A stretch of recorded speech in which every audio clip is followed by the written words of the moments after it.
If you thought last week's rally was just another summer bounce, think again.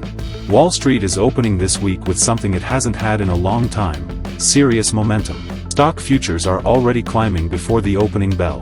The Dow is pushing toward a level we've never seen before. The S&P 500 is chasing another historic milestone. And the Nasdaq is suddenly back in the spotlight. But here's the twist. The biggest winners this year, the semiconductor stocks, have actually been falling.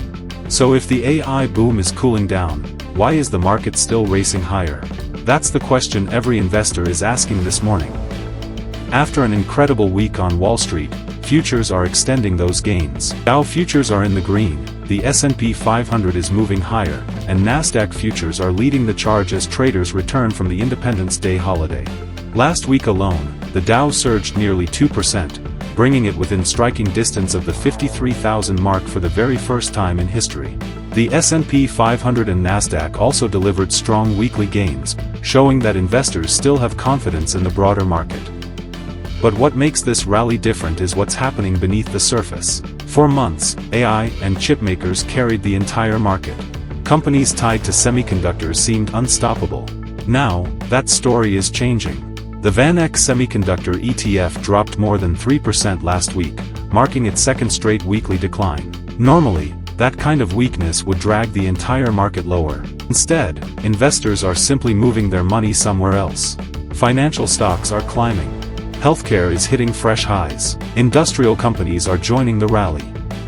In other words, this isn't a market that's falling apart. It's a market that's expanding. And that's exactly why many analysts believe this rally could have more room to run. Fundstrat's Mark Newton says this broader rotation is actually healthy. His outlook? The S&P 500 could reach the massive 8,000 level by the middle of August. That's a bold prediction, but if he's right, today's market could still be in the early stages of another major move.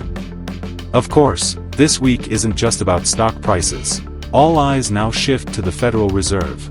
On Wednesday, investors will finally get the minutes from June's Fed meeting, the first one led by Chairman Kevin Warsh. Every word will be analyzed for clues about future interest rate decisions. If the Fed signals lower rates ahead, markets could get another boost. If officials sound more cautious, expect volatility to return in a hurry. Meanwhile, overseas markets are adding another layer to the story. European stocks are trading higher after major corporate deals sparked optimism across the region.